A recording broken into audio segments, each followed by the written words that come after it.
Witam Cię na moim kanale, poświęconym przesłuchaniom z mordercami. Dziś chciałbym naświetlić Ci mało znaną w Polsce historię Dellena Millarda. Urodził się 30 sierpnia 1985 roku w Toronto w Kanadzie. Był synem Wayne Millarda i Madeleine Burns. Byli wpływową rodziną, która miała własne linie lotnicze o nazwie Millardair. Posiadali liczne nieruchomości w okolicach Toronto o łącznej wartości kilku milionów dolarów. Dellen miał przed sobą świetlaną przyszłość, którą zaprzepaścił, podejmując decyzje, które zmieniły jego życie. Ojciec Dellena Millarda zginął w 2012 roku. Jak wtedy przypuszczano, sam postrzelił się w głowę. Po jego śmierci Millard odziedziczył rodzinną fortunę. W 2012 roku mówił policji, że jego ojciec cierpiał na depresję i był alkoholikiem. Jednak pracownicy przedsiębiorstwa lotniczego, należącego do rodziny, uważali, że między ojcem a synem dochodziło do napięć. W końcu okazało się, że milioner nie popełnił samobójstwa. Był również winny zniknięcia dwóch innych osób, Timmy Bośmy, od którego miał kupić samochód, i Laury Babok, która miała z nim rzekomy romans. Ciał dwóch ofiar nigdy nie znaleziono. Prawdopodobnie miało to związek z piecem do spopielania, który Dellen zakupił zaraz po ich zniknięciu. Millard został oskarżony łącznie o 3 zbrodnie, co czyni z niego seryjnego mordercę. Zapraszam Cię na pierwszą część przesłuchania w sprawie śmierci jego ojca. Miłego seansu. Okay, today is Friday, November the 30th, 2012.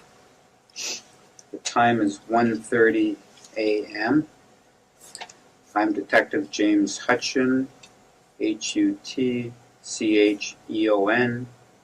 badge number 6103. With me is Detective Johnston, Johnston, badge 5058. And also sitting with us is Dellen Millard. That's correct. Dellen, can you spell your first name, please? Dellen. And your last name? Millard, Millard. Okay, and you also have a middle name, right? Evan, And spell that, please. Evan. Oh, okay, great. Okay, I would ask that each of you acknowledge that you understand this statement as being video and audio taped and that you consent to such a tape being made. Is that understood? Understood. I understood and I consent. Dylan, there's a camera up here. Yes. Okay, and there's a microphone above your head. Yes.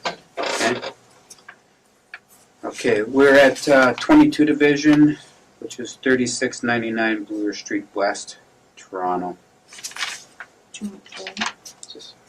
This statement will be taken under oath, solemn affirmation, solemn declaration, and will be videotaped. You must understand that it is a criminal offense under Section 139 and 140 of the Criminal Code to obstruct justice or to commit public mischief by making a false statement to police during an investigation.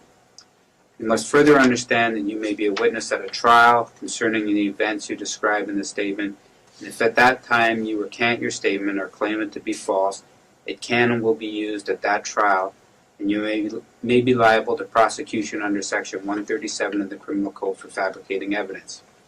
Finally, you must understand that you are not obligated to give this statement, and if any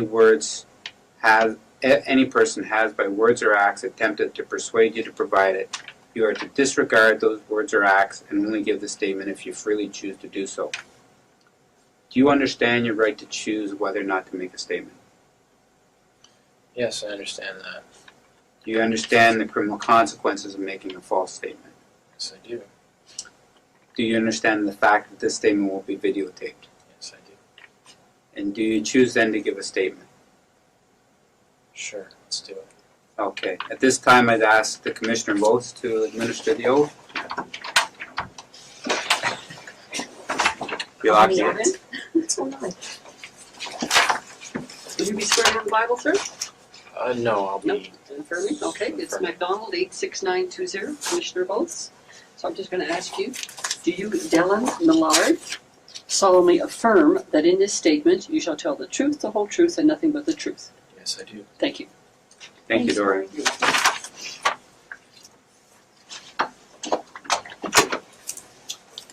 Okay, Dellen.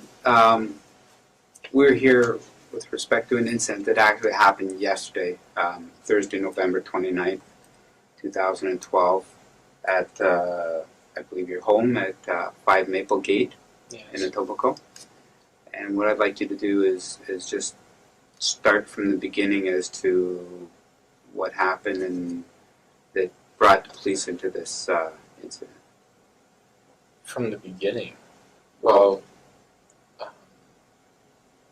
I don't know what happened yesterday, but today I got back to the house sometime between 6 and 6:30. Okay, just today we're after It's midnight no now, Friday. so it's Friday. So Okay. that's why I say yesterday as far as Thursday. All right, Okay. yes, I see. And so Thursday, sometime between 6 and 6:30, I got back to the house.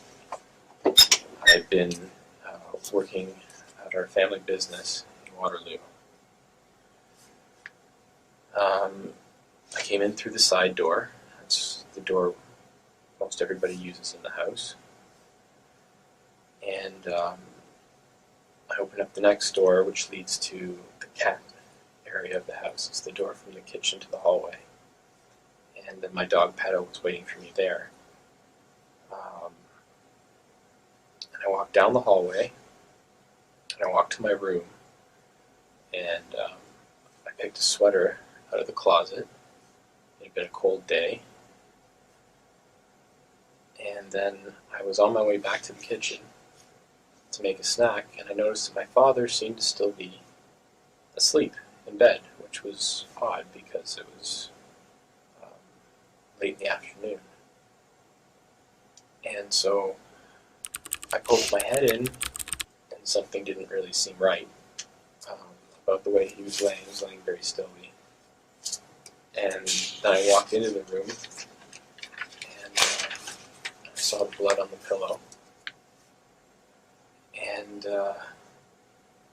for a moment I had to leave the room. I actually went back to my room, and I got out my phone, and I walked back into my dad's room, and I called my mother, and I told her what I was seeing. I literally said, I'm standing in my dad's room, and there's blood all over his pillow, and he's dead. And at first, she thought I actually meant my dog Pedo, because she kept asking about his dog bed. I said, no, not the dog bed, but his bed's pillow. She said, well, Pedo's not dead. Who's dead?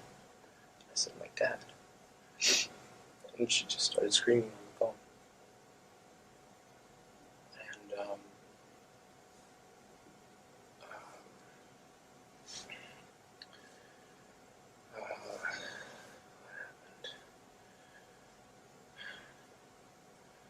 And And well, I stayed on the phone with her for a while. I went out to the front.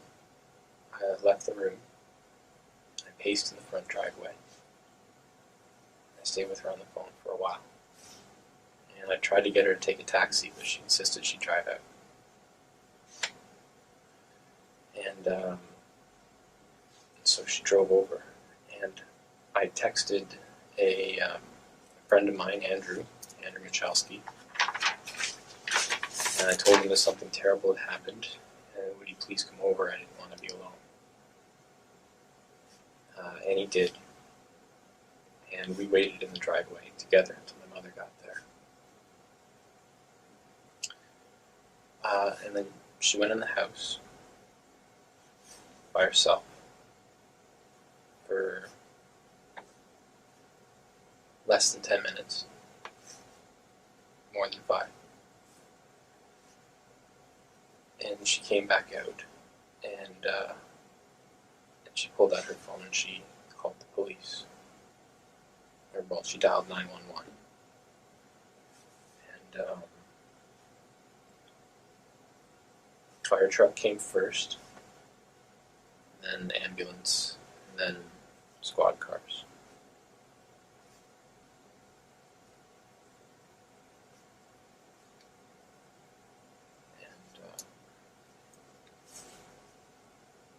I talked to some of the officers.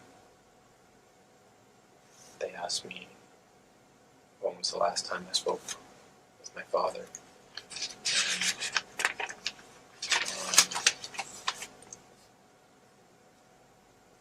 And what time I came home that day.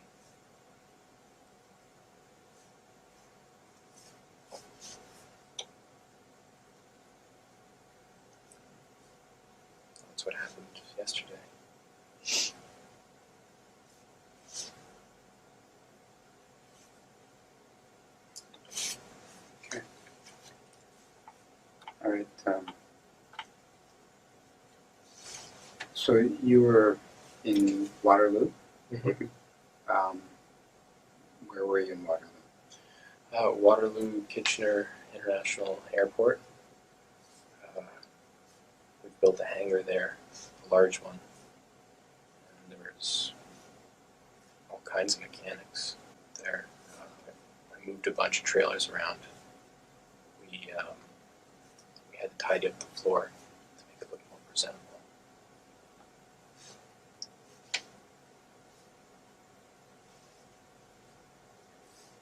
Okay. So you work for the family business? Yes, I do. The family business is It's Millard Air Incorporated, and it's right now being trying to be reimagined into an MRO, which is a maintenance and repair organization. And it's essentially a garage to bring airplanes, get them fixed. And a couple of years ago, we were a hangarage business on Toronto Airport. We rent hangar space to companies, and now we're trying to get into the maintenance side of things. so this is a new endeavor then for the company? Yeah.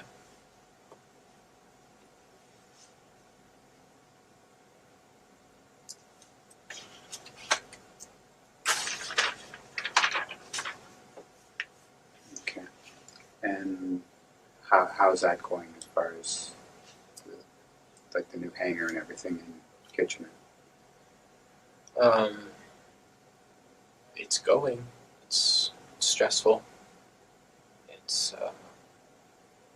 It's been about a year and a half of very hard work for everyone involved, and we haven't got a contract yet. So, from an accountant's standpoint, it's not going well.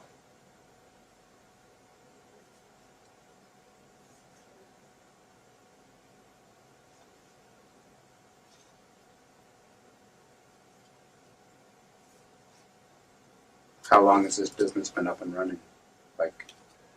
Well, it's Like viable to start doing maintenance repair order? we got our license about 3 weeks ago.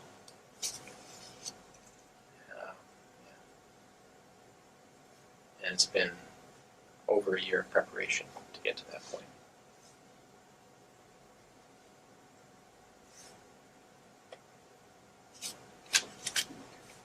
What's your position in the company?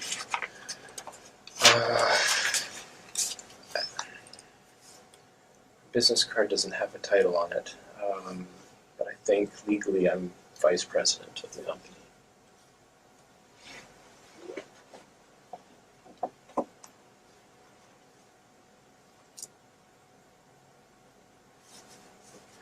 Okay.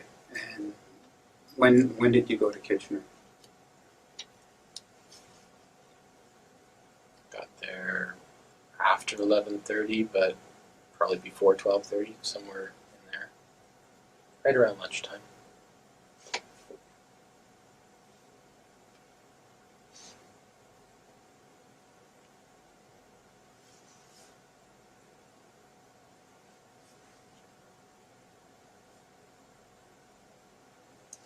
Okay. And when did you leave Kitchener? To come back. Yeah. To Tobacco.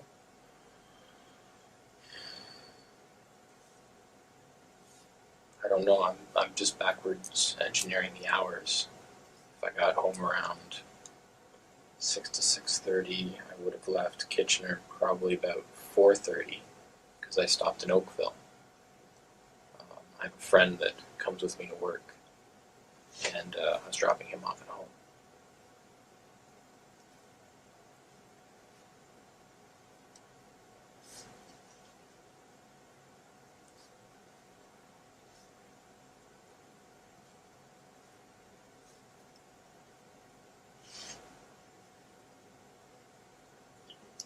When was the last time you saw your dad? 2 hours ago. Like, In bed.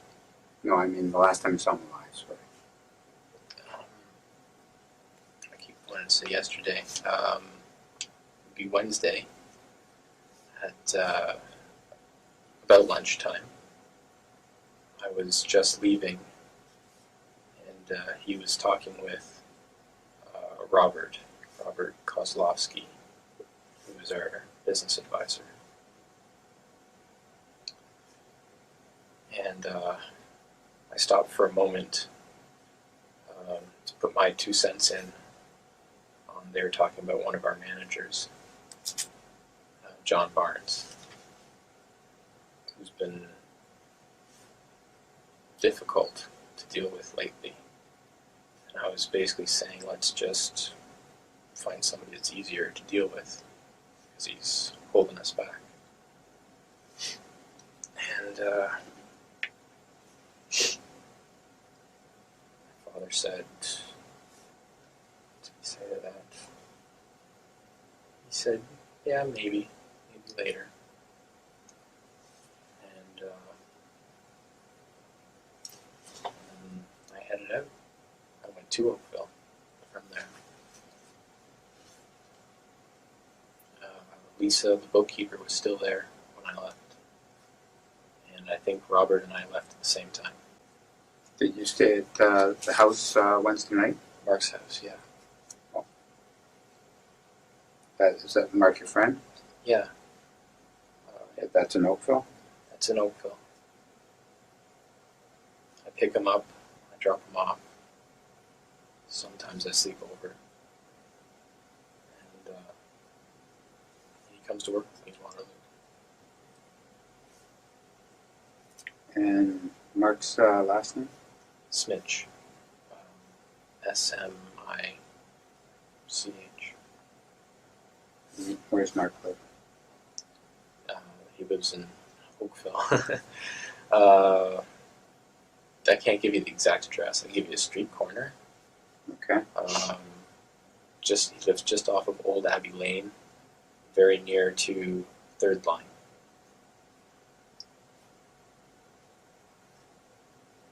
But his actual street isn't Old Abbey. It's another small side street, but I don't know the name of it.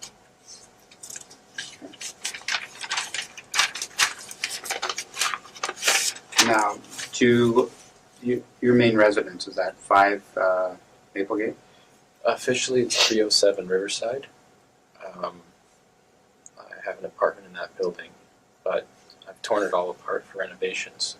So for the last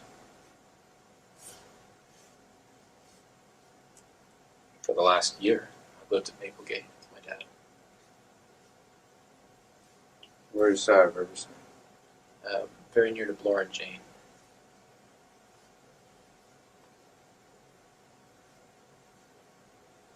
So, your mom mentioned a sixplex. Is that? That's it.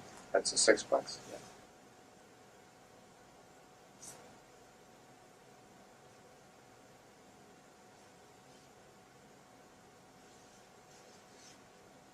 And your apartment number in 307? Number 2.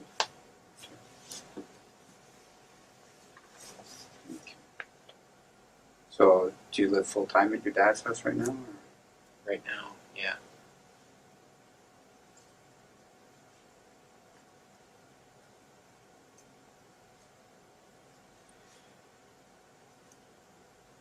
So is Riverside, is it livable in right now, or is it? The apartment? Yeah. I don't need that many amenities, so yeah, it's livable, but the washrooms aren't. The toilet works. The washrooms aren't hooked up. The walls are just sort of starting to be painted. It's getting close. Okay. Now your dad's health. Can you tell me how his health was? Well, he threw out his back. It's been a while now. 9 months ago, between 7 and 9 months ago.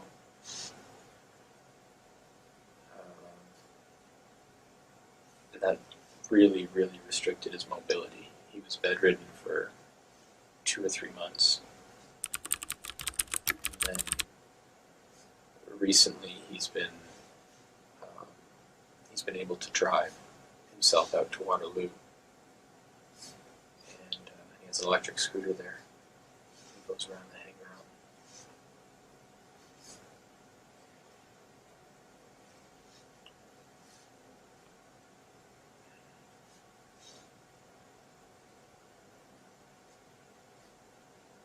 Does he have trouble getting around in the house?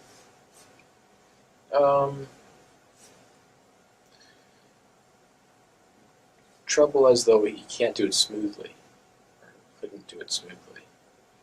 It was awkward for him to walk, but he would go around the house no problem. Okay. Any other medical problems? It's a medical Heart, liver, lungs? strong heart, very strong liver. He'd have to be.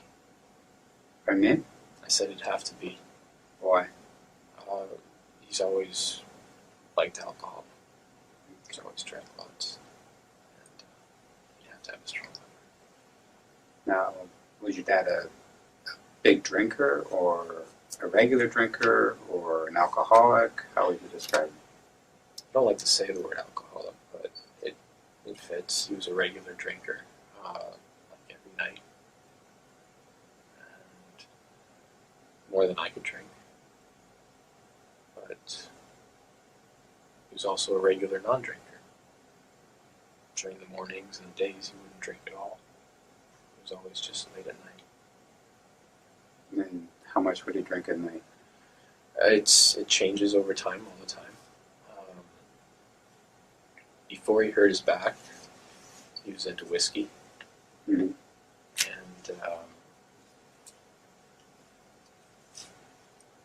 what's the one that's bigger than 2.6? 40? It's like a big glass bottle like that. Mhm.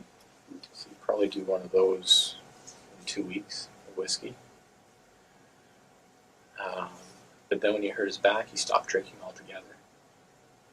He actually thought that it wasn't a back problem, that it was a kidney problem related to alcohol.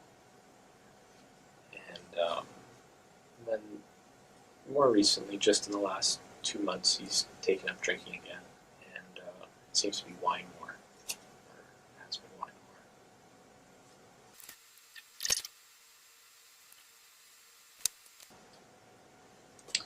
more. Your dad, did he have any guns in the house? In the past, he has definitely.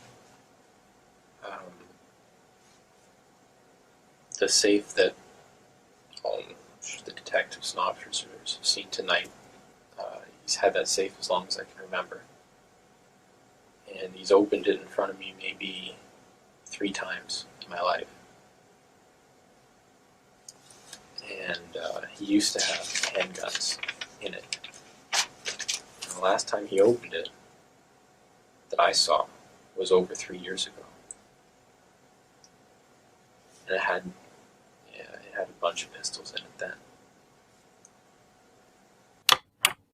By the time he was 27, Millard owned several multi-million-dollar properties and a fleet of luxury sports cars.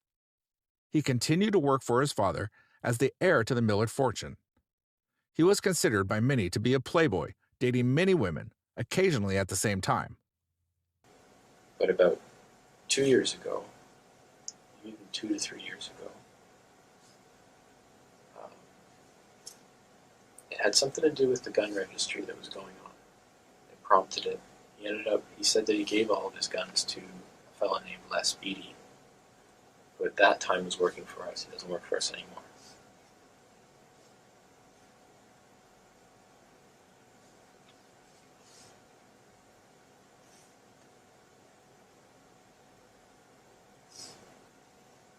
So he gave them to Les Beatty? Mm-hmm. My understanding was that Les would take them out in the country somewhere, a friend's property or a family member's property, and just shoot them for fun. Okay. Do you have a number for Leslie? Oh, no, wait. I don't have it on my phone. I never call him. But I did give it to an officer tonight. Because we have a, it's not a Rolodex, but it's our own little phone book in the house. Okay. So your understanding was your dad didn't have any guns left? No, I didn't think so.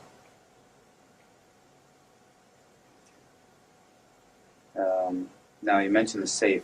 Do you know if there was a combination somewhere for the safe, or His lawyer will have the combination.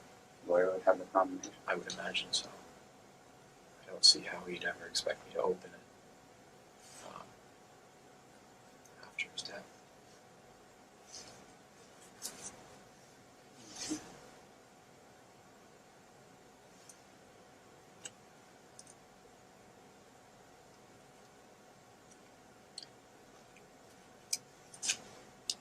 All right, Trish, do you have any questions?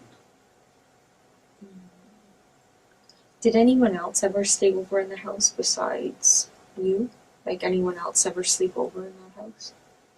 Sometimes Mark would sleep over at my house, and then we'd just go straight to Waterloo from there. Not recently in the last maybe 3 months, but before that, sometimes I would have parties and people would have had too much to drink to drive, so they'd just sleep over in the basement. That was never regular. That was a sort of on just a case-by-case type of thing. What's the whole basement set up for downstairs? For parties. For parties? Yeah. We tried to make it look like a club. Who set it up like that? I did the interior design stuff for it. You know, paint colors and wallpaper.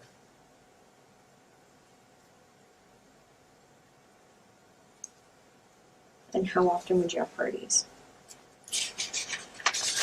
This year I've had 2. Would you advertise them, or? No. Oh no, just friends of friends. When would your last party have been?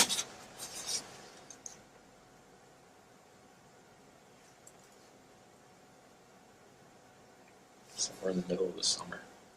I don't know what month. When my cousins were over, and they only come in July. It's probably in July.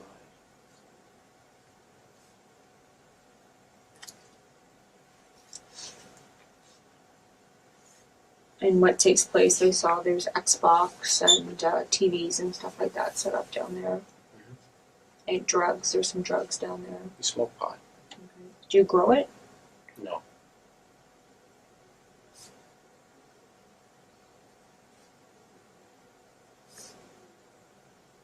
W dzisiejszym odcinku to wszystko. Jeśli chcesz poznać dalszą część historii, zachęcam do subskrypcji. Do zobaczenia, cześć.